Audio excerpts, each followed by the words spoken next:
Praise lord. దేవుని నామానికి మహిమ కలుగును గాక. ఉదయకాలం మరొకసారి నూతన దినమున దేవుడు ఇచ్చినందుకు దేవునికి స్తోత్రాన్ని మనం తెలియపరచుకుందాం. మనమందరూ క్షేమంగా సురక్షితంగా ఉండాలని ఆశపడతాం. కానీ మనమందరూ సురక్షితంగా ఉన్నామా? మనం ఎక్కడుంటే సురక్షితంగా ఉంటాము?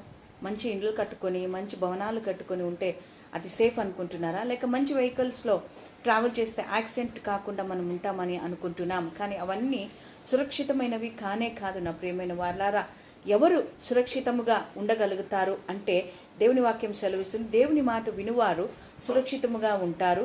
దేవుని రెక్కల కింద ఉండువారు సురక్షితముగా ఉంటారు. దేవునితో సహవాసము కలిగిన వారు సురక్షితముగా ఉంటారు.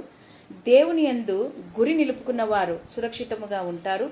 మరి దేవుని ఉపదేశమును ఎవరైతే అంగీకరిస్తారో వారు సురక్షితముగా ఉంటారో, నమ్మకమైన వారు సురక్షితముగా ఉంటారని దేవుని వాక్యం సెలవిస్తుంది. కాబట్టి నువ్వు కట్టుకున్న భవనాలలో సురక్షితము లేదు, కానీ you are not safe and secured. అక్కడ నీకు సేఫ్టీ సెక్యూరిటీ లేదు. కానీ నువ్వు దేవుని దగ్గర ఉంటే మాత్రమే నీకు సేఫ్టీ సెక్యూరిటీ ఉంది. కాబట్టి ఆ దేవుని రెక్కల కింద నువ్వు సురక్షితముగా, నువ్వు దేవుని మాట విని సురక్షితముగా, మరి అదే రీతిగా దేవుని గురి నిలుపుకుంటూ నువ్వు సురక్షితముగా ఆయన ఉపదేశం అంగీకరిస్తే నువ్వు సురక్షితంగా ఉంటావని ఉదయకాలము దేవుడు మాట్లాడుతుంటున్నాడు. దేవుడు ఈ మాటలు దీవించును గాక. ఆమేన్.